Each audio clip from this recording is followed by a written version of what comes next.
আদেশ। জয় মহাকাল, জয় মা তারা।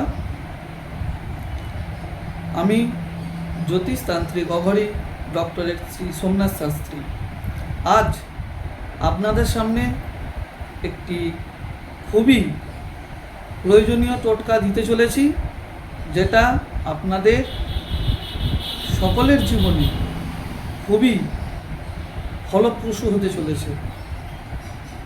আপনাদের সকলে, আমাদেরও জীবনে নানা রকম বিপদ আসে, সেই বিপদ থেকে মুক্তি আমরা চাই, সেটার উপায় আজ আমি বলছি আপনাদেরকে।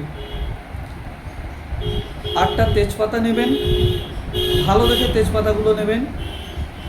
একটি লাল কালি পেন নেবেন, একটু কর্পূর নেবেন, আর আগুন জ্বালানোর জন্যে দেশলাই নেবেন, আর একটা ধুনাচুর লাগবে। তো প্রথমে আমরা কি করব, যে কোনো শনিবার সন্ধ্যাবেলায় 8টা তেজপাতার ওপরে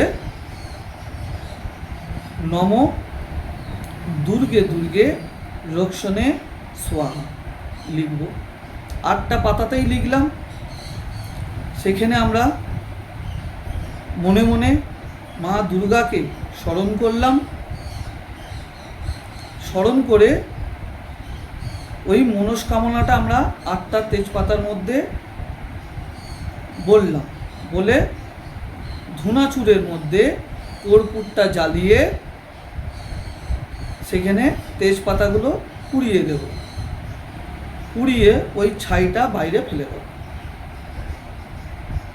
এই ছোট্ট জিনিসটা করতে পারলেই পরপর শনিবার, মঙ্গলবার, আবার শনিবার, মানে 3 দিন করতে হবে। তাহলে আপনারা যে কোনো বিপদ থেকে মুক্তি পাবেন, এটা নিশ্চিত। আমি বলছি ডক্টরেট শ্রী সোমনাথ শাস্ত্রী, আমার কথার উপরে ভরসা রাখুন, নিশ্চয়ই এখান থেকে মুক্তি পাবেন।